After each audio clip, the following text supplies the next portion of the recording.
je vous remercie beaucoup, c'était cool. Je sais pas, alors moi je l'ai vu quand le film de la suite en fait finalement spirituelle des films des As, je sais pas si ça a été vos références, il me semble, à travers tout, à travers la mise en scène, à travers les musiques, à travers l'enchaînement des situations. Ça se fait plus beaucoup finalement ce genre de film, c'est français en tout cas, c'est un peu disparu avec Louis de Funès, enfin ou en tout cas c'était le dernier film qui arborait un petit peu ce genre d'architecture.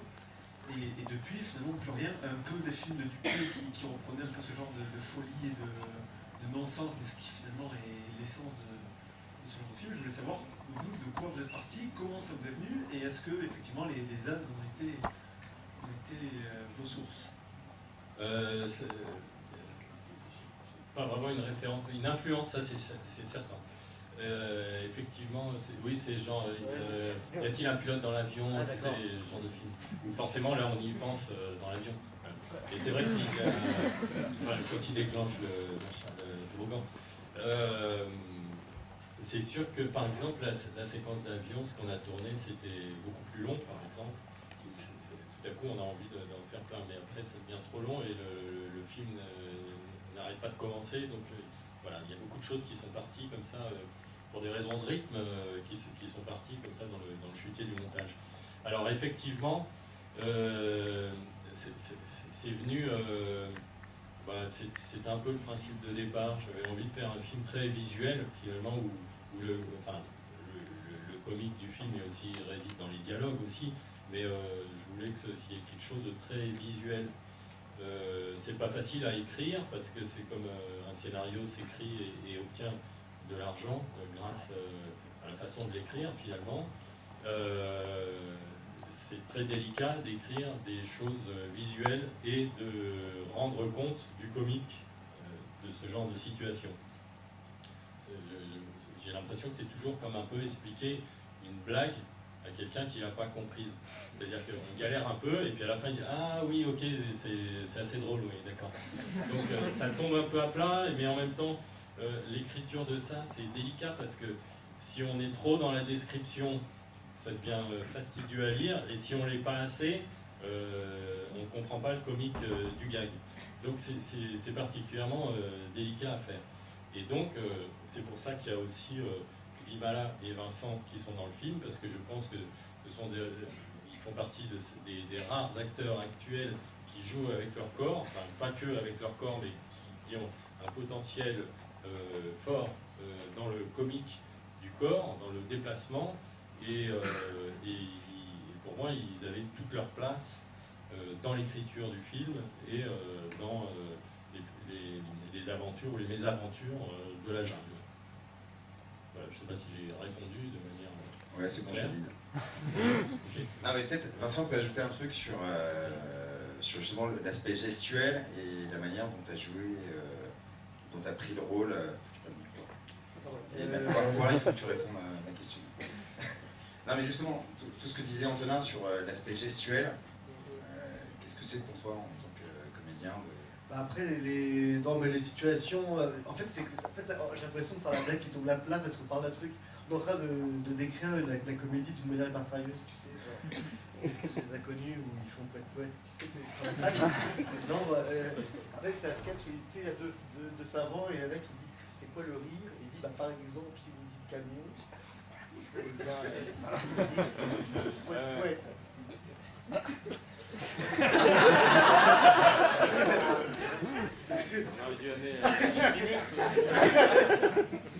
Et donc du coup, non mais non mais les situations, en fait les situations que Antonin écrit, elles sont quand même assez tranchées, comme vous avez pu voir, quand même assez claires. Et du coup, en fait, on est quand même pris, même corporellement, je dirais, dans les situations. Alors après, le fait d'être dans la jungle ou d'être dans un avion avec une sorte de, je sais pas comment on appelle ça, le toboggan gonflable qui se gonfle d'un coup, ou, enfin toutes ces choses-là, bon bah évidemment ça nous met dans un jeu corporel, donc on est un peu, voilà quoi, on est un peu plongé dedans. C'est très écrit justement ce côté corporel, enfin c'est très... Les gags sont écrits, mais le jeu corporel n'est pas... Enfin, c'est leur boulot. Hein. Le jeu corporel n'est pas écrit. Ah, il bosse bien, il bosse bien. Le jeu corporel n'est pas écrit, mais après, évidemment, si on est dans une sorte de jungle, par exemple, là, en l'occurrence la jungle, on est dans des conditions, on va dire. Après, moi, des fois, mais en fait, finalement, le film, je pense qu'il est assez fidèle au scénario. Et des fois, moi, j'aime bien faire des choses, mais bon, c'est pas gardé, quoi, en général. Mais là, il y en a quelques-unes qui sont gardées. C'est pas grave. Non, mais parce que j'étais assez fier, mais je pense que c'est pas gardé. Moi, j'ai pas vu dans les montages. Oui, parce qu'il n'a pas vu le dernier montage encore. Il a vu Non, le précédent. il Faire nos meilleurs éléments. Non, ils ont rendez-vous, ils ont rendez-vous. Ils sont énervés là contre nous. Ouais. Ils vont dire du mal de nous sur internet. Ils sont venus par non, mais en fait, je suis quand même assez fier parce que j'avais réussi à faire du ski nautique derrière la Jeep. C'est vrai que c'est pas C'est hyper dur. Non, mais c'est quand même un truc à dire. Félicitations. Attends, et je me suis accroché derrière la Jeep et je me suis laissé traîner. Bah, c'est vrai que c'est... On a essayé de le caser comme ça dans le montage, mais ça... Mais moi, le film rejette certaines autres choses. Mais ça, est-ce qu'on me voit ou pas? Parce que je sais, en fait, j'ai jamais su si j'ai vraiment été filmé par la caméra à ce moment-là. La cascade était en champ, mais non, si, on voyait, oui. Parce que la caméra était censée être mise sur le capot, et quand j'ai l'idée, la caméra n'a pas pu être enlevée du capot, forcément, donc du coup, j'avais un doute sur le fait d'être filmé. Ah mais attends, il faut que tu la donnes à tout le monde et qu'ils la mettent sur internet. J'allais dire les bonus DVD, mais effectivement, bonus, exactement. Non, mais tout à fait. Ouais. Donc voilà. C'est bien. Voilà, effectivement, dès le départ, il y avait un jeu corporel, en tout cas, avec cette PRI, contre toute attente, parce que par exemple, ça, c'est le genre de choses, si on le prévoit, tout de suite, ça devient baignure. C'est-à-dire, ah ouais, mais il y a une assurance, avec quelles vont être ses chaussures, il y a de la boue et tout ça. Et finalement, la meilleure façon de le faire, c'est de le faire comme ça. Et effectivement, bon, du coup, c'est pas gardé. Mais... bonus. Parce que j'avais pas prévu. Qui le prend pas? Prévu, c'est 2 ans. Alors, si j'ai bien compris, vous faisiez... pardon, déjà, Superflip, c'était vachement marrant, moi j'ai passé un très bon moment. Le film, il a été tourné... Salut. Comment ça va? Quelqu'un qui levait la main, je me disais... Non, c'est 2 heures. Je suis pas c'est comme ça. C'est pas qui parle en même temps que l'autre parle. Donc, vous avez tourné directement dans la jungle, c'est ça que, d'après ce que j'ai compris, et je voulais savoir si c'était dur les tournages comme ça, et si vous avez des anecdotes sur comment ça s'est passé, etc. Mais j'ai plus de micro. C'est parce que la question est pas mal. Bon bah. Bien sûr. Effectivement, j'avais pas envie d'une jungle. Il marche pas, gardez-le de toute façon. Ah bah il remarque. C'est moi, il a un truc avec moi là. Donc en fait, on n'avait pas envie, enfin j'avais pas envie du tout d'avoir une jungle de studio par exemple. Donc effectivement, j'avais envie de tourner dans une vraie jungle. Voilà. Et après, c'était... Ah oui, les animaux et tout ça. Enfin, les anecdotes en fait sur comment ça s'est passé, si c'était dur de tourner dans la jungle. On s'attend tellement, enfin moi en tout cas personnellement je m'attendais tellement à ce que ce soit dur que du coup on a l'impression que c'est pas difficile quand on y arrive quoi. C'est toujours le truc de tourner des fois à domicile. Hein, on n'a pas vu beaucoup d'animaux. Hein. Bah oui, forcément, quand on arrive avec une équipe de tournage, ça fait du bruit, les animaux ils partent. Hein. C'est combien de personnes une équipe dans la jungle? Nous, Il y a 500 personnes. On était une vingtaine, on va dire, 15-20, un truc comme ça. Mais nous on les a vus surtout en repérage, les animaux. Ou les insectes, parce qu'on prenait le temps aussi de les voir, et ça m'a donné des idées au repérage pour les insérer dans le film. Quoi. Des insectes complètement inconnus, je ne savais même pas que ça existait. Ou par exemple aussi les migales. J'ai vu qu'on pouvait faire vraiment beaucoup de choses avec, et j'avais un peu peur moi de les mettre sur les comédiens, je me disais bon comment ils vont réagir, etc. Et puis en fait, c'est très... J'espère qu'ils sont bien payés. Ah bah évidemment. Parce que pour les migales quand même c'est chaud. Moi j'ai des trucs à dire sur la jungle. Moi j'ai des choses à dire sur la jungle. Ah non mais je t'ai volé. Non vas-y. Ouais, parce qu'il est allé chez Air France et la dame l'a vacciné contre la jungle.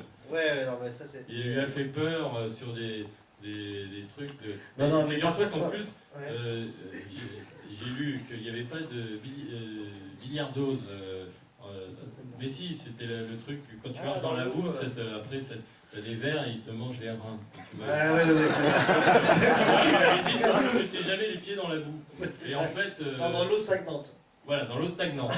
Dans l'eau stagnante. Et en fait, là où on tournait, là où on s'enfonce jusque-là dans la boue, c'était de l'eau de mer. Or, il n'y en a pas, par exemple, dans l'eau de mer, ce genre de petits trucs charmants. Et donc, parce que l'eau, en fait, il y avait la marée. Donc, on est arrivé, voilà une anecdote, on est arrivé le matin, il n'y avait pas d'eau dans la rivière, donc on a tiré les pirogues, et l'après-midi, il y avait trop d'eau et on ne voyait plus le décor. Ouais, non, mais il y a beaucoup d'anecdotes dans la jungle, forcément, mais qu'est-ce qu'on peut raconter sur la jungle? Non, moi je peux raconter, parce que j'aime bien décrire le mec qui était chargé de la sécurité de la tyrolienne. Tu te rappelles? Par exemple, il y avait un mec... Non, parce qu'en fait, ce qui est intéressant, par contre, c'est français à la Guyane, comme vous savez. Non, mais il y a des gens qui vont et se disent tiens, je vais faire une sorte d'hôtel un peu avec des acrobranches en pleine jungle, des trucs comme ça, quoi. Et donc on trouve des gens un peu spéciaux. Et donc beaucoup de gens spéciaux. Ouais. Et donc il y avait le mec qui se chargeait un peu de la sécurité. Je me rappelle, il avait tatoué le Tché sur le torse. C'est ça, hein, je crois. Il fumait des joints toute la journée. Oui, mais... Tu te rappelles de la tyrolienne, on peut raconter. Oui, tout à fait. Oui, tout à fait. Non, mais il nous dit, bon, bah, allez-y et tout ça, il n'y a aucun risque. Ils n'avaient pas mis de frein à la tyrolienne. Mais ça, c'est pas moi, mais j'ai refusé. Et là, il n'a pas arrêté, quoi. Mais elle lui rentrait dedans. Ouais, tu sais que quand même, elle lui rentrait dedans aussi à lui. Hein. Ah, oui, c'est lui, pour essayer de la réceptionner. Il s'est pris Vimala avant qu'elle se casse la gueule, quoi. 200 Parce qu'il a essayé de l'arrêter comme ça. Bon, je sais pas si c'est très... Vous avez compris pas ce qui s'est passé? Donc voilà, ça c'est une anecdote. Merci beaucoup. Moi je me souviens quand on a fait la scène du Boa, où il y avait beaucoup plu, un peu comme là. Et il fallait monter, on pouvait plus, il y avait des cordages du coup pour monter en glissé, c'était assez épuisant. Et on avait aussi de la boue vraiment jusque là. Et je me souviens le gars qui avait le serpent dans les mains, tout à coup tout le monde dit ah là il y a une araignée, en fait elle flottait comme les araignées d'eau, une grosse araignée, une sorte de migale. C'était une migale. Une migale qui flottait comme ça. Et tout le monde regardait et il a dit ah oui ça c'est un peu dangereux quand même. Il avait le bois et il a donné à l'assistante caméra qui n'avait jamais touché un serpent de sa vie, il a dit attends tiens-moi ça. Il a repris le bois et l'autre était complètement terrorisé avec le bois, il n'est pas petit. Mais c'est vrai que là c'était assez folklore. Ouais. Il y a eu beaucoup de trucs. Mais moi j'ai eu une forme d'amitié avec un singe aussi. Oui, c'est vrai. C'est vrai en plus. Le singe. Il s'appelait comment il s'appelait? Charlie. C'était un petit. C'était un petit singe. Un singe hurleur. C'était un petit. C'est un singe hurleur. Un singe hurleur qui était abandonné par ses parents, qui était recueilli. Non, même pas recueilli. Il habitait là, quoi. Si, il avait recueilli. Oui, mais il habitait là. Il jouait avec parce que c'était des gens qui avaient une maison. C'est des maisons, on appellerait ça des cabanes, mais ouais, c'est des maisons ouvertes, il n'y a pas de porte, pas de fenêtre dans la jungle. Donc, et moi je me souviens que le singe, il jouait avec les papiers toilettes. Ouais, il les lançait. Mais tu sais, il est vachement venu et puis il regardait la barbe beaucoup. Non, mais c'était assez mignon. Et donc, cette personne qui était propriétaire, alors pas vraiment propriétaire, mais qui avait recueilli le singe, on va dire, c'était lui qui nous fournissait les serpents. Il avait énormément de serpents chez lui. Le bébé croco qui est au golf aussi, c'est pareil. On peut dire aussi quand même, est-ce que je sais pas si on peut dire que la costumière était hyper fan de la nature quand même. Oui, elle avait même une souris dans les cheveux. Ça c'est une anecdote ça. Ça c'est une vraie anecdote. Les gens me disaient mais non mais c'est la souris. Comment? C'est la 4e, bravo. Ouais, elle a plein. Non, parce que Je ne croyais pas, effectivement, elle a une souris dans les cheveux. Non, parce qu'en fait, elle a sauvé une souris parce qu'il y avait une scène, tu l'as monté ou pas, où il y a un serpent qui mange une souris. Non, c'est pas monté. Ah, d'accord. Si, mais si, c'est monté. Donc il y a eu des souris qui sont mortes. Ben, c'était leur repas en même temps. C'est-à-dire que ça, c'est des choses qui sont arrivées au repérage. C'est-à-dire que je vais voir les serpents chez donc Jean-Philippe, il s'appelait. Il me montre les serpents, il me dit tiens, regarde, je leur donne à manger. Et il met une souris vivante dans l'aquarium du serpent. Ah, bon, ok. C'est obligé qu'elle soit vivante, oui, sinon il ne mange pas. Bon. Et donc, du coup, je lui dis, mais tu penses que ce serait possible de filmer là ce que tu es en train de faire? Il me dit, oui, bien sûr. Oui, mais si on sort de l'aquarium et qu'on pose là dans la forêt, il y a moyen, aucun problème. Donc, je lui dis, bah, ok, bah, moi je veux bien filmer leur repas. Quoi. Voilà. Et donc, il avait, je sais pas, des centaines et des centaines de souris d'élevage pour filer tous les jours une souris à ses serpents. Il y avait une quinzaine de serpents, tous les jours, paf, 15 souris qui y passaient. Quoi. Donc il leur donnait à manger tout simplement et il nous disait si t'enlèves la souris, c'est le serpent qui meurt, forcément, il n'est pas à manger. Et si la souris elle est morte, il ne la prendra pas. Il faut vraiment des souris. Du coup, la costumière a sauvé une souris. Elle a sauvé une souris. Ouais. Et pour la sauver. Par contre, le serpent, il avait la dalle. Elle a caché la souris dans ses cheveux. Et après, ça a duré quand même 2 semaines. Comme ça, avec la souris. Non, mais c'est vrai. Hein. Et elle avait un chignon. Elle avait fait un chignon, la costumière. J'en rappelle encore parce qu'elle sentait la souris. Moi, j'avais pas compris. J'avais pas compris. Et au début, moi, ça me faisait peur. Parce que quand elle venait vers moi, je voyais des trucs qui bougeaient. Un truc qui bougeait sous son t-shirt. Parce que la souris se baladait sur elle, quoi. Et un jour, elle vient comme ça, puis elle me parle, la souris sort là, elle monte, et elle va dans le chignon. Et du coup, j'ai dit, mais t'as une souris? Il me dit, bah oui. Et après, je me souviens que ça avait fait une sorte de drame, parce que quand on repartait de Guyane, elle ne pouvait pas reprendre la souris, parce que dans les avions, c'est interdit. Parce que c'est très dangereux, parce que si la souris, elle s'échappe de la cage ou je sais pas quoi, elle part dans l'avion, elle clignote les fils et puis l'avion il tombe. Et donc ils veulent bien prendre des chiens, des chats, mais les souris c'est très difficile à transporter en avion. Et si ils ne la retrouvent pas, ils sont obligés de démonter l'avion jusqu'à ce qu'ils la retrouvent. Donc du coup, elle cherchait quelqu'un à donner la souris et la seule personne qui voulait la reprendre, c'était Jean-Philippe. Donc du coup, elle ne pouvait pas la lui rendre. Et on lui a dit, mais t'as qu'à la mettre dans la nature. Ouais, mais dans la nature... Elle va te manger par Parce que comme vous l'avez vu dans le film, en fait, comme c'est des souris d'élevage, ce qui était très surprenant, c'est qu'elles n'avaient jamais rien vu de leur vie. Et on l'a posée, mais vraiment comme dans le film, quoi, à côté du serpent. Et moi, je me disais, bon, bah, elle va détaler à toute vitesse et puis pour pas se faire manger. Mais non, en fait, on voit que elle n'a jamais rien vu de sa vie. Elle se doute de rien. Elle se doute de rien, elle craque. Mais c'est vrai que c'est assez agréable, bizarrement, parce que quand on m'a posé là, le serpent, là, le gros, oui. Je trouvais ça plus agréable même que les petits, qui étaient forcément moins dangereux parce qu'ils pouvaient moins m'étrangler, mais le gros, comme ils sont plus cool, parce qu'ils sont habitués comme ça à des plus grosses bêtes, on se sent plus à l'aise. On se dit pas, tiens, il va m'étrangler. Petit à petit, il resserre son truc, il se resserre petit à petit, mais il fait ça d'une manière assez tranquille, quoi. C'est un peu une souris. On se dit pas que, voilà, vous voyez ce que je veux dire. Non, il y avait le mec, là, l'associé du mec avec le tché tatoué sur le torse, dans l'acrobranche, là. Et qui était un jour, toi t'étais pas là, mais un jour il a réveillé plein de gens en disant ouais, il y a un serpent. Tu te rappelles pas ce jour-là? Il a découvert un serpent. Ah oui, oui. C'était assez drôle parce qu'il dit là, regardez, je vais réussir à le prendre et tout ça. Il se l'a joué vachement, il a un peu Indiana Jones. Et donc il dit, vous allez voir comment on prend un serpent. Il va pour le prendre, le serpent le mord à la main. Il commence à se débarrasser.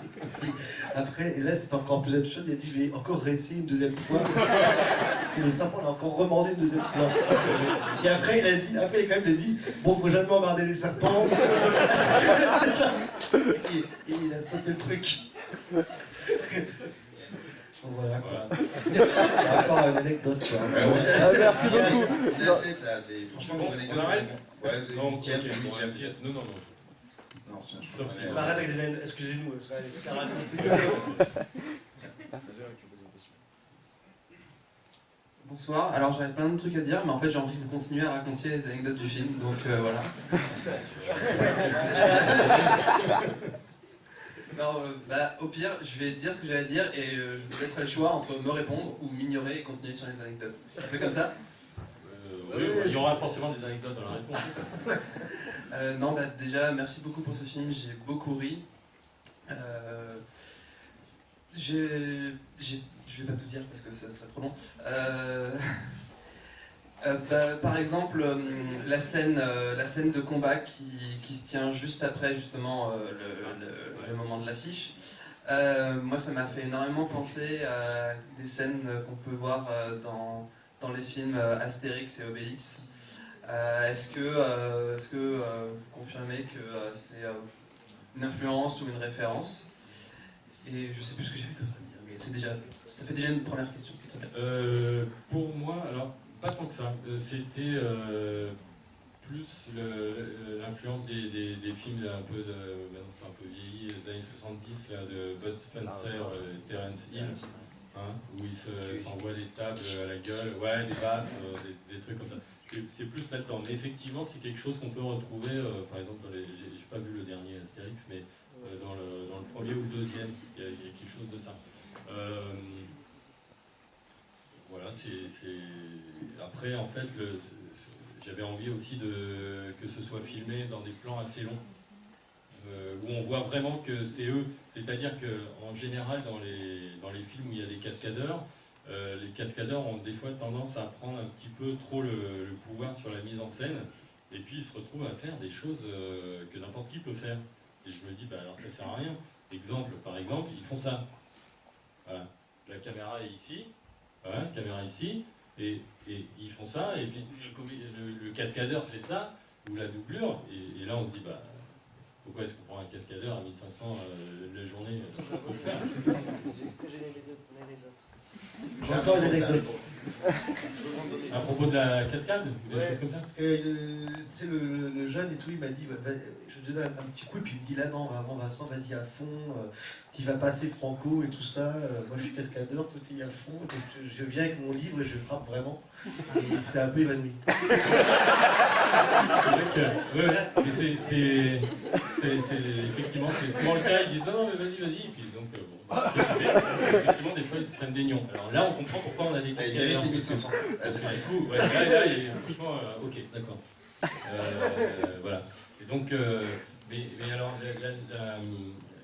la scène, en fait, elle démarre d'abord par juste un petit coup, une bagarre, comme ça, là, paf, hop, avec Vimala, et donc, normalement, un spectateur normal de se dire, quoi, c'est tout, la bagarre. Et donc, c'est pour ça qu'après, le plan est très très long, et il marche d'autant mieux que juste avant, il y a eu juste un petit coup, un petit peu décevant. Voilà.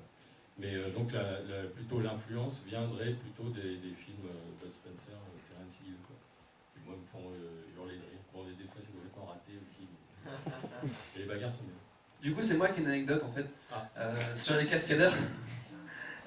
Non, ce que vous avez dit, ça m'a fait penser à une scène dans Hot Fuzz de Edgar Wright où il y a une acrobatie qui est faite. C'est la scène des palissades, si vous avez vu le film, où il y a une acrobatie qui est faite par le personnage principal. Et donc, du coup, il y en a une ou deux où ça va, c'est pas trop dur, donc c'est l'acteur. Et la toute dernière qui est difficile, donc c'est un cascadeur. Et ensuite, il y a le personnage secondaire qui, lui, juste se ramasse la tronche et détruit une palissade. Ils lui ont demandé de se retourner vers la caméra pour qu'on sache que c'était bel et bien lui qui avait fait cette cascade minable. Donc là, en l'occurrence, on voit vraiment que c'est eux qui font les cascades, quoi. Même d'ailleurs dans le rapide, on voit bien les visages. C'est pour ça que j'ai gardé le mouvement de zoom, si vous voulez, pour pas qu'on puisse dire ah oui, le gros plan, c'est oui. On voit pas toutes les cascades parce que tu te rappelles, le cascadeur aussi, quand il se fait lancer par Vimala en dehors de la maison, là, tu vois. Et là, donc lui, donc la maison était quand même sur le pilotis, je sais pas combien de mètres du sol, et donc c'est pas filmé en bas. Mais quand même, il a tenu à vraiment faire la cascade. C'est-à-dire qu'il est tombé sur des cailloux, mais c'était haut comme ça là. Et donc quand il part et qu'il se prend les boîtes de conserve, et donc on lui disait mais non mais c'est pas filmé. Donc ne prends pas de risque, on te met des matelas. Non, non, il faut faire la cascade. Du coup, à chaque fois que je vois c'est le moment que j'avais assommé des gars. Ouais. Et à chaque fois, du coup je suis un peu vert parce que je me dis, mais il nous l'aurait dit avant. Parce qu'une fois que tout est prêt, si vous voulez, bah, c'est une installation quand même. C'est-à-dire que là on tourne de nuit et tout ça. Donc tout à coup on se dit, bah, alors, donc on filme ça, donc il faut rajouter des projecteurs. Il faut changer l'axe de caméra, il faut changer la lumière, enfin bref, et du coup, là on sait qu'on ne va pas finir la journée. Et donc, on était là, mais on se dit, mais il prend des risques inconsidérés, il faut qu'on continue de travailler après, donc s'il se casse la jambe, on est... Il m'avait dit aussi, avant le truc, il m'a dit, je suis un des seuls cascadeurs qui sait se prendre un arbre dans la gueule. Il m'a dit, en France, je suis un des seuls.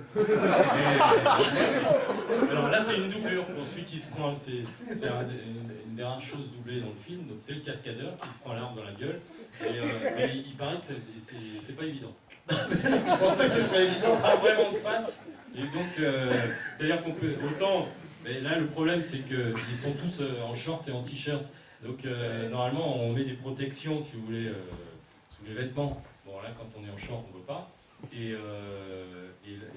bah, on voit clairement que sur le visage, il n'a pas de protection. Quoi. Donc c'est vrai que ça faisait un peu mal. On a fait 3-4 prises. Bonsoir. Bonsoir. Bravo. Voilà, j'ai rien d'autre à dire. Bravo pour Fred Touch aussi, qui est un grand taré, le personnage qui joue l'huissier. Moi, j'ai pensé au film de Broca. En fait, j'ai pensé aux Tribulations d'un Chinois en Chine, à l'homme de Rio. Ça, on n'est pas bébé, mais quand même. Bon.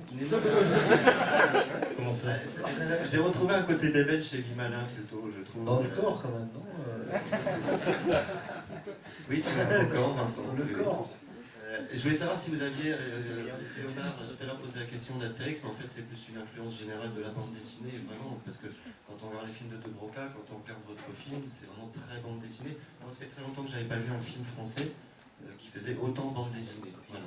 Alors, en dehors des références aussi un petit peu au film de Pierre Richard ou des choses comme ça. Oui, mais et après, en fait, c'est pas si vous voulez, c'est pas vraiment, c'est pas volontaire les références. C'est-à-dire que c'est plus des films que j'ai vus quand j'étais ado ou enfant, qui m'ont influencé comme ça dans la cinéphilie et qui m'ont marqué. Mais c'est vrai qu'on s'est rarement dit, en tout cas au tournage, on s'est jamais dit tiens, il y avait ça dans tel film, c'était bien, on va le refaire.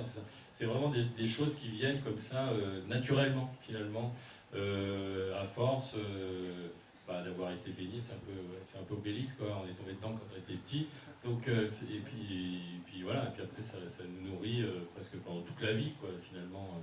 Ce genre d'humour, ou ce genre de déplacement de comédiens ou de manière de bouger. Voilà, effectivement, c'est des choses comme ça qui remontent à la surface quand on fait un film. Et après, oui, comme c'est un film de genre, c'est vrai que du coup, forcément, ça fait penser à d'autres genres. Et dans La Jungle, par exemple, je ne savais pas trop si cette scène ici, là, si ça allait fonctionner autant que je le désirais, c'est-à-dire d'avoir finalement une sorte de scène de saloon, quoi, tout à coup ici, et de toute façon le film, comment on peut le qualifier, peut-être de baroque, puisque c'est une sorte de mélange des contraires, où on va dans un genre, puis après dans un autre, dans un comique, après dans un autre, où on met des sentiments comiques, après on met des sentiments dramatiques, après il y a de la poésie et des choses comme ça, et tout ça finalement la mayonnaise prend. Et c'était ma grande crainte au tournage, je me disais, là c'est un peu la douche écossaise là qu'on fait, et c'est vrai que des fois le spectateur il peut être sur son siège et puis on le secoue bien comme ça pendant 1h30, et parfois ça peut être assez désagréable pour le spectateur. Donc et en même temps si c'est agréable, c'est réussi. Voilà. Donc merci, voilà, entendu. Inès. Tu veux prendre la parole? Allez, viens. Là, vous allez faire un capella. On va commencer par monsieur et après il y aura un autre jeune homme là-bas. Moi je voulais juste savoir monsieur. Je suis bien aidé. Je voulais juste savoir si vous aviez mal vécu vos stages. Oui, c'est vrai. J'ai commencé par, dans le cinéma par faire, à l'époque ça s'appelait stagiaire combo. Donc on a un petit écran télé, et puis on le branche. À l'époque il n'y avait pas encore de HF, de réseau, de Hi-Fi quoi.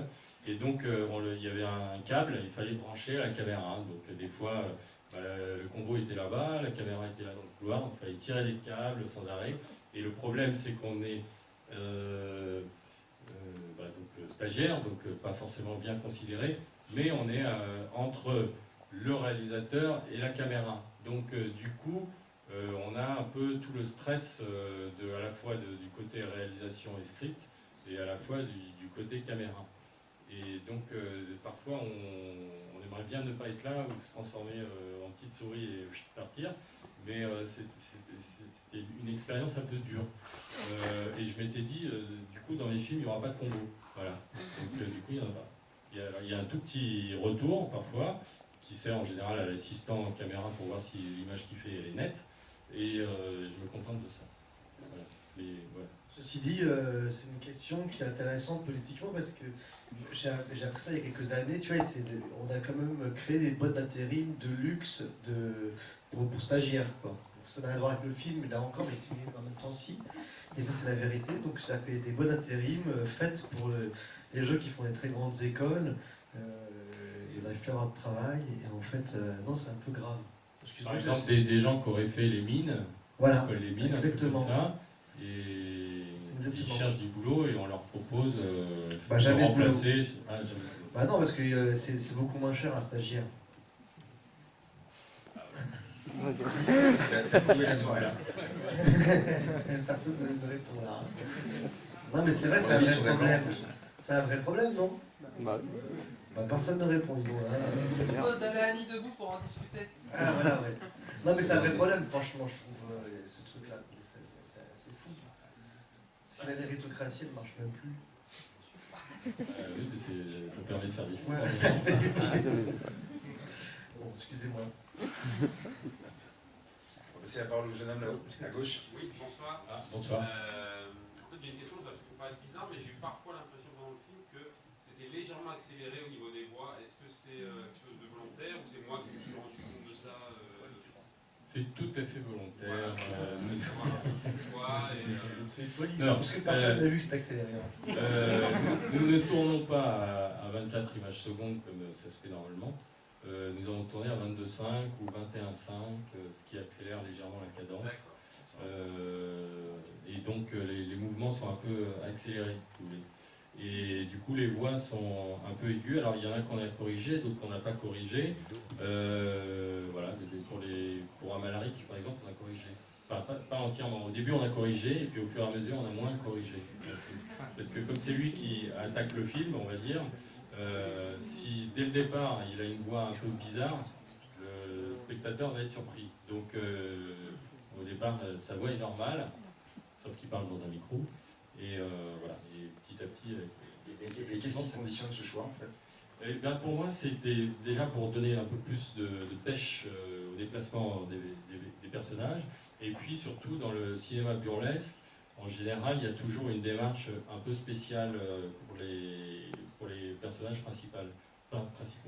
Donc il y a, par exemple, chez Chaplin, voilà, mais chez Tati, par exemple, aussi, Pierre Richard ou Louis de Funès, ils ont une démarche bien particulière que vraiment personne d'autre n'a dans le cinéma. Enfin, c'est quelque chose vraiment de personnel. Ou même Groucho Marx, une façon de marcher toujours la tête en avant, c'est ça. Et donc c'était ça qui me plaisait, c'était de changer, d'avoir une modification de la démarche, quasi imperceptible, mais qui de toute façon est là, pour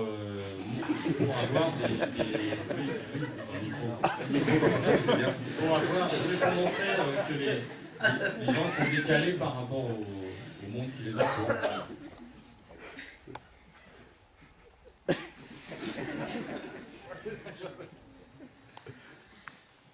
Qui veut prendre la parole? J'ai déjà pris la parole. Ouais, mais ta question est plus intéressante que la première. Ça crée beaucoup de trucs après la question. Je déconne. Je m'en souviens plus. Oui, c'était par rapport à la musique. J'ai trouvé qu'il y a un truc qui était très drôle dans ce film, c'est la façon dont vous faisiez vos cuts, dont la musique arrivait pendant une scène. Genre par exemple, pendant le générique avec tous les noms des compagnies, etc. Et que d'un seul coup, une fois que c'est fini, bah, ça cut brusque et c'est arrivé plein de fois dans le film et j'ai trouvé ça très amusant et je voulais savoir qu'est-ce qui vous a motivé à faire ça récurremment pendant tout le film. Je voulais avoir des ruptures de rythme, où tout à coup le film calme, il redémarre, il change de vitesse, voilà. Et donc par exemple il y a une séquence, il y a deux séquences qui s'enchaînent, à un moment c'est un peu la même musique mais il y a un moment où ça ralentit. C'est quand il y a l'huissier, et puis juste après il y a Malric, quand ils font leur mini-réunion de crise, là, quand ils ont perdu les stagiaires. Et donc, voilà, c'est un choix à la fois de couleurs musicales qui donc donnent une certaine couleur ou une émotion au film, et qui tout à coup s'arrêtent. Voilà. Et c'est comme une entrée ou une sortie de personnage, si vous voulez. Et aussi, c'est une manière de lancer le rythme, d'avoir des cassures. Alors, le souci de ça, c'est que parfois, ça devient un peu pénible. C'est-à-dire que le procédé peut s'épuiser. Donc, c'est quelque chose à faire un petit peu avec parcimonie. Il faut faire attention à ne pas trop utiliser ce stratagème de coupe, de relance, voilà, de coupe assez franche. Mais c'est vrai que du coup, ce sont des coupes visibles. Enfin, audibles, mais qui sont affirmées comme visibles. C'est vraiment un film aussi où on voit les coutures. Enfin, j'ai aucun scrupule à montrer les coutures du montage ou du film. Voilà. C'est partie de l'esthétique de ce film. Merci beaucoup.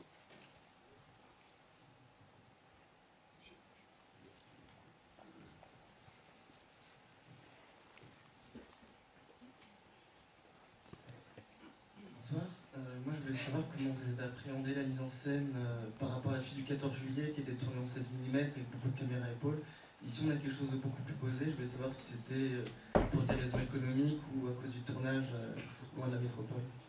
Alors, juste toute petite précision, il y avait très peu de caméras à l'épaule sur la fille du 14 juillet. Et effectivement, ça donne l'impression que... Voilà, bon.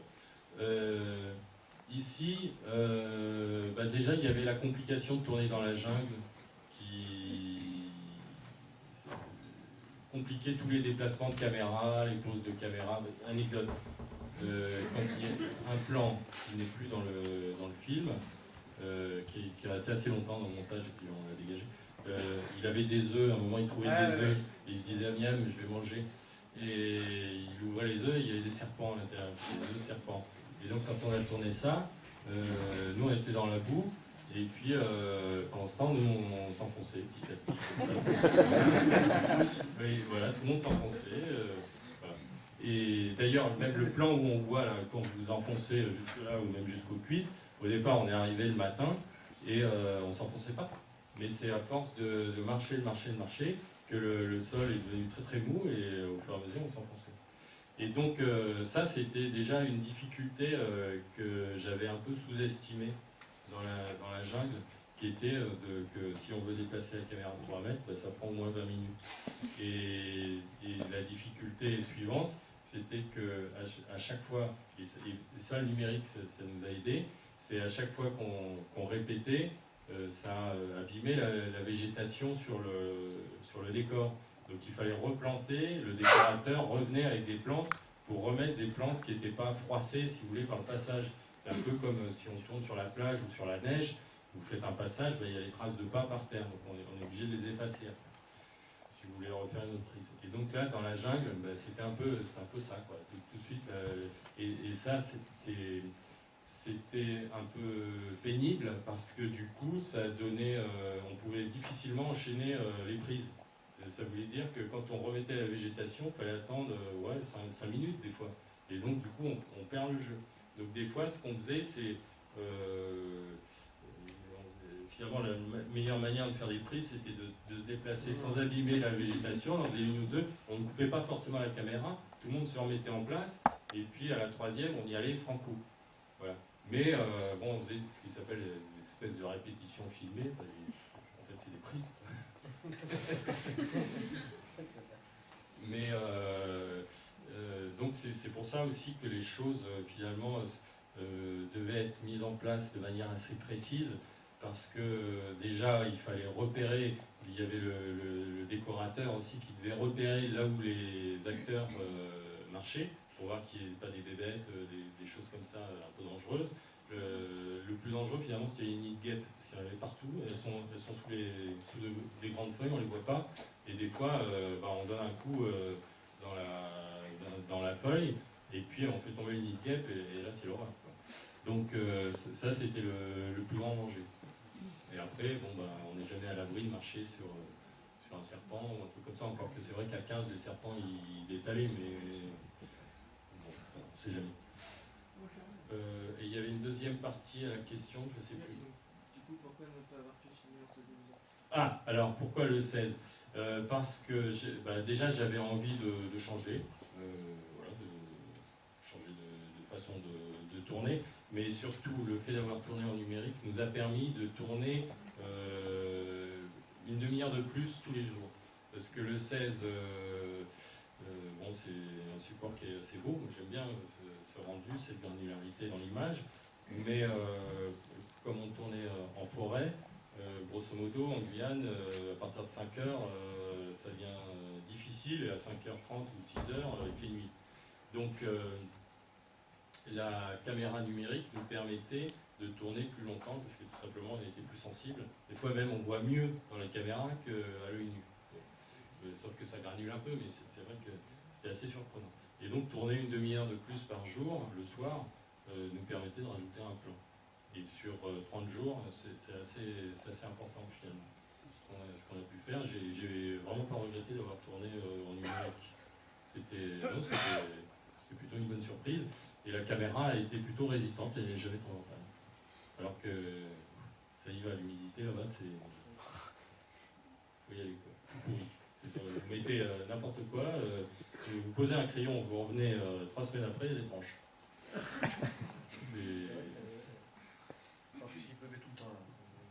C'était la saison sèche.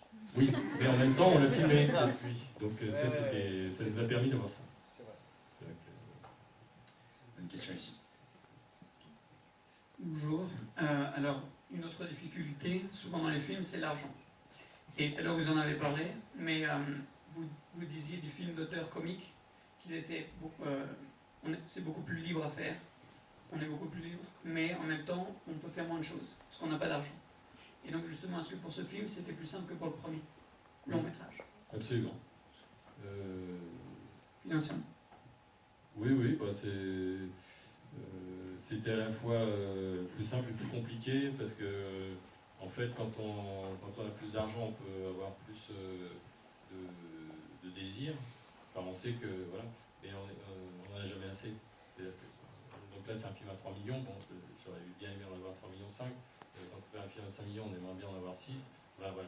Donc il y a forcément des coupes qui ne sont pas nécessairement mauvaises, qui se font en préparation.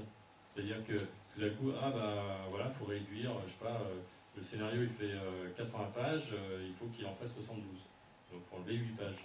Donc il faut enlever 10% du scénario. Mais le scénario gagne en concision finalement. Parce que quand on écrit, c'est vrai qu'on a envie de mettre plein de choses.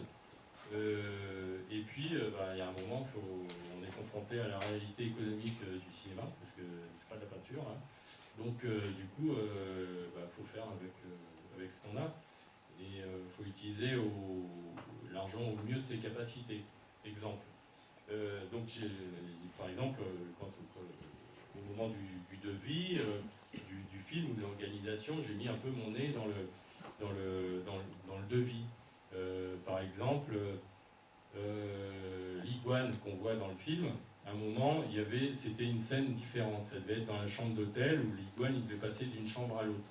Bon, là, du coup, on a transformé ça par les couteaux.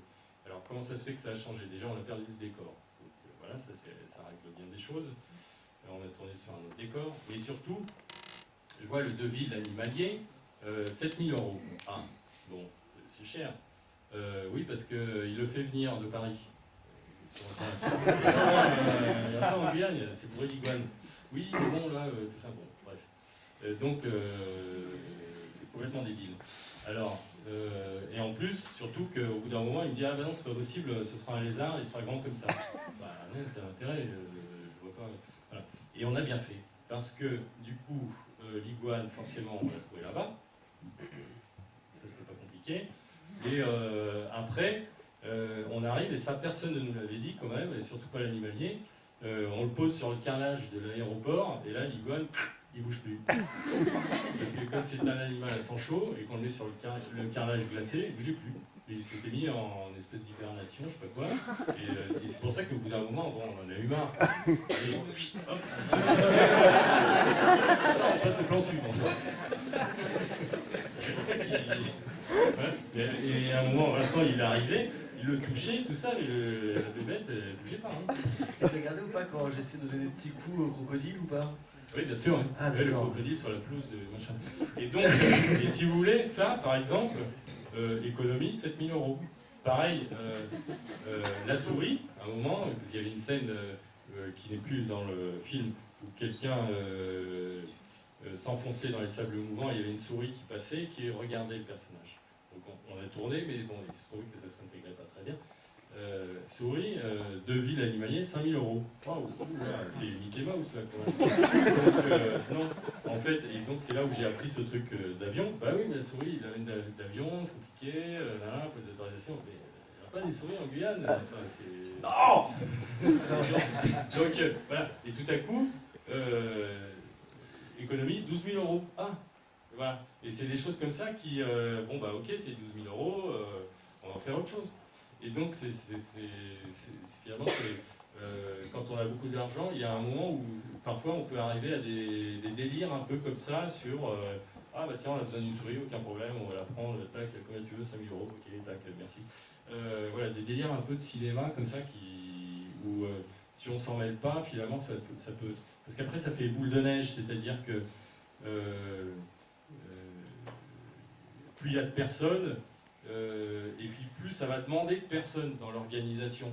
C'est-à-dire que il va y avoir je sais pas, l'animalier, s'il vient avec un assistant parce qu'il a beaucoup d'animaux, il va falloir 2 billets d'avion, il va falloir des personnes pour aller chercher les personnes à l'aéroport, après il faut les conduire, il faut les nourrir, il faut une chambre d'hôtel, etc. Donc il faut des chauffeurs, et tout à coup on se retrouve, donc il faut plus comme il y a plus de bouches à nourrir, il faut qu'il y ait des gens qui s'occupent vraiment d'aller faire des courses. Donc il faut qu'il y ait une personne qui voilà, donc il faut louer une voiture pour aller faire des courses. Et petit à petit, ça devient exponentiel. Et on se retrouve avec une équipe de 50 personnes sans qu'on ait rien vu venir.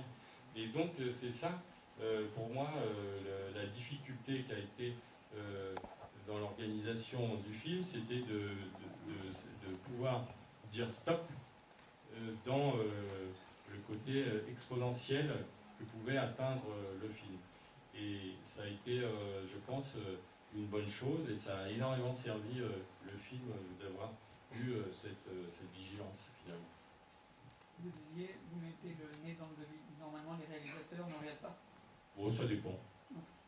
Bon, après, je le mets comme ça, parce qu'à un moment, si vous voulez, quand le film est trop cher, et c'est tout le temps le cas, hein, je vous le dis tout de suite, il y a un moment, il faut faire les économies. Donc on regarde où est-ce qu'on peut faire les économies. Donc du coup, je vois voilà, les animaux, je me dis, bon, ça, bon, on s'en fout, enfin on s'en fout de payer un iguane. Je veux dire, on le prend gratos, l'iguane. Donc l'iguane ne va pas se plaindre.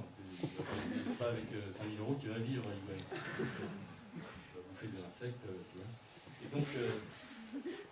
Et donc du coup, c'est en regardant ça que là, on peut se dire, ah bah tiens, là, on pourrait peut-être dans la décoration, ou des choses comme ça. Ouais. Ce sera la dernière question. Quelle chance. Grosse pression.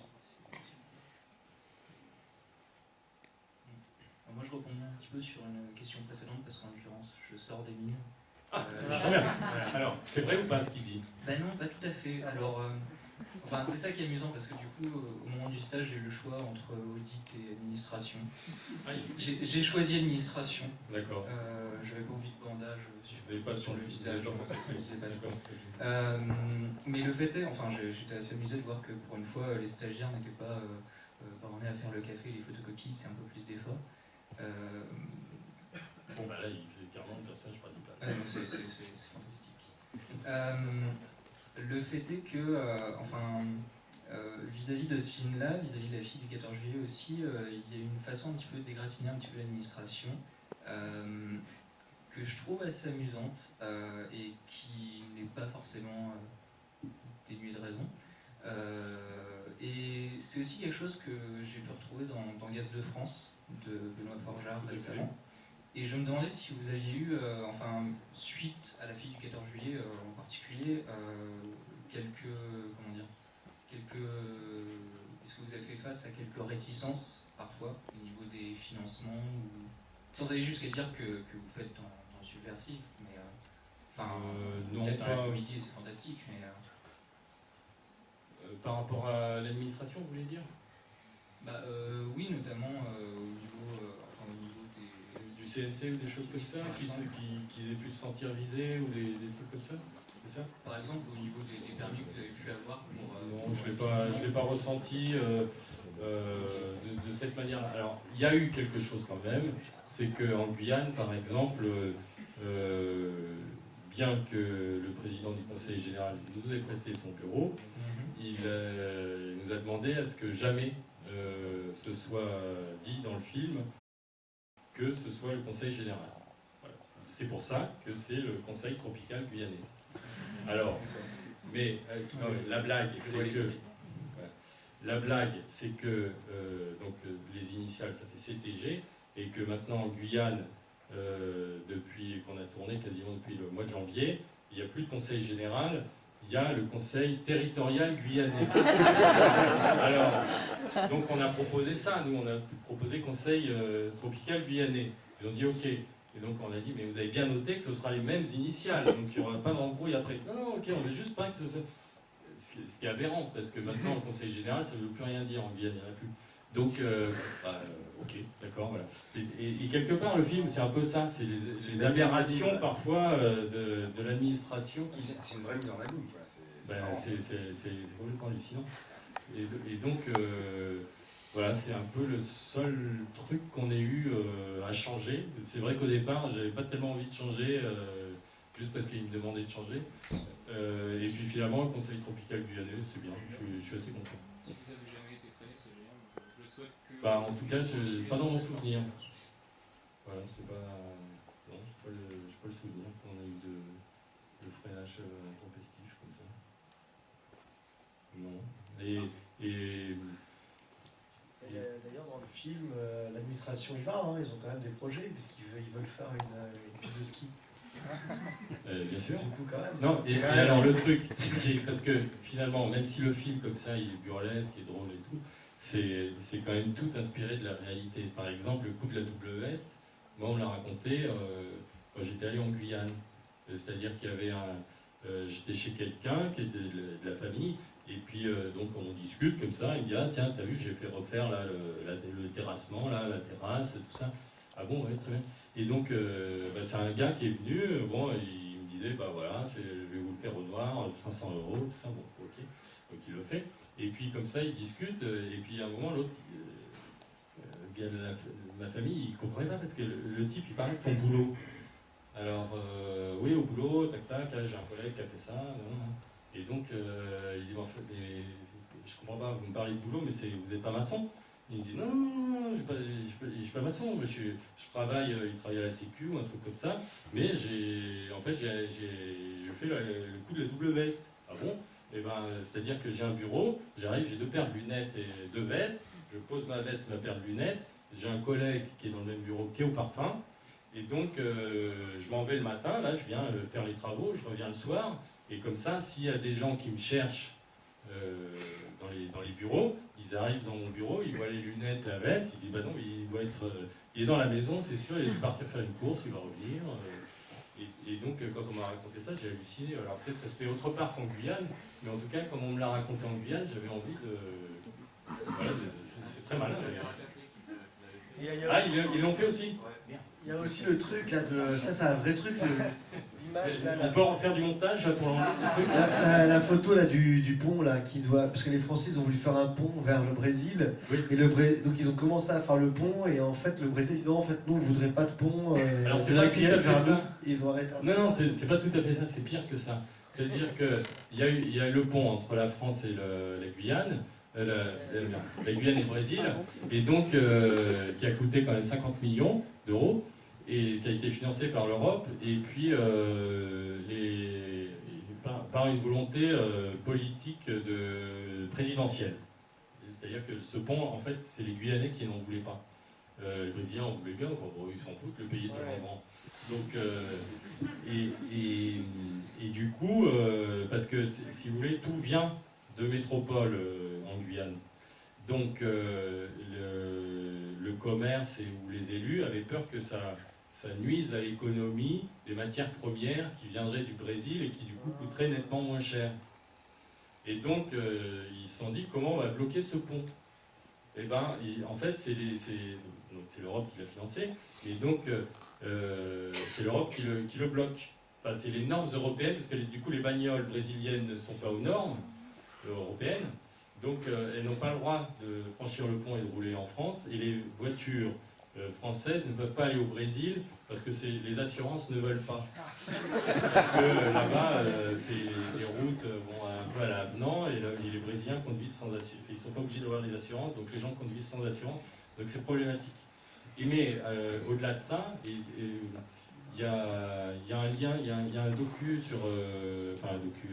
un reportage qui fait 5 minutes comme ça, vous pouvez le trouver sur internet. Au-delà de ça, il y a quand même un poste frontière, donc il y a des douaniers français qui sont en poste devant le pont pour vérifier que personne ne le franchisse. Et le pont est fini. Ah, il est fini, c'est la il est photo, totalement il est pas fini. fini. Oui, non, parce que là, nous, on l'a fait. Mais le pont est terminé, donc il y a des douaniers qui vérifient qu'ils ne servent à rien. Et pendant ce temps-là, surtout, avant qu'ils essayent de régler les problèmes de normes, d'assurance, tout tralala, bon, je ne sais pas s'ils vont réussir, mais le pont se dégrade, puisque personne s'en sert, et ça fait 5 ans, maintenant 6 ans, que le pont se dégrade, et puis un jour, ce sera interdit de le franchir, justement, parce qu'il va s'effondrer. Et le pont est très beau, c'est vraiment un enfin, comme on sait en faire dans le génie en France, quoi. Le génie français. Voilà. Et d'ailleurs, ça, c'est Jean-Yves Bidault qui représente un peu le génie entrepreneurial français. À la Pompidou, un peu. Oui, ou même. Mais c'est quelque chose qui est très. Qui finalement se perpétue, ce côté un peu vieille France. Chez les anarches, bon, moi ça me déplaît pas, je trouve ça assez pittoresque. Ou à la fois, c'est-à-dire que pour moi, Bidault, Rosio, là, c'est un peu ça, c'est-à-dire il y a une espèce de grand amour de la France et puis une espèce de grand je m'en foutiste. Tout à coup, on va faire un grand projet et puis du jour au lendemain, non, on s'en fout, on laisse mourir, on passe à autre chose maintenant. Voilà. Et donc ça, c'était un peu le personnage, et j'avais envie aussi d'un personnage qui sorte les phrases qu'on entend tout le temps. Il faut siffler la fin de la récréation. Voilà, des choses comme ça. Là, on va l'entendre, je suis sûr, dans 15 jours, ou dans moins de 15 jours, un ministre va le dire. À propos des grèves, bon, maintenant, on siffle. Voilà, il faut redevenir raisonnable, tout ça, on est les derniers de la classe. C'est toujours ce truc de vieux professeurs aussi, destiné à infantiliser la population, j'imagine. Bon, je sais pas. Moi, j'ose plus rien dire, parce que je ne veux pas t'aider.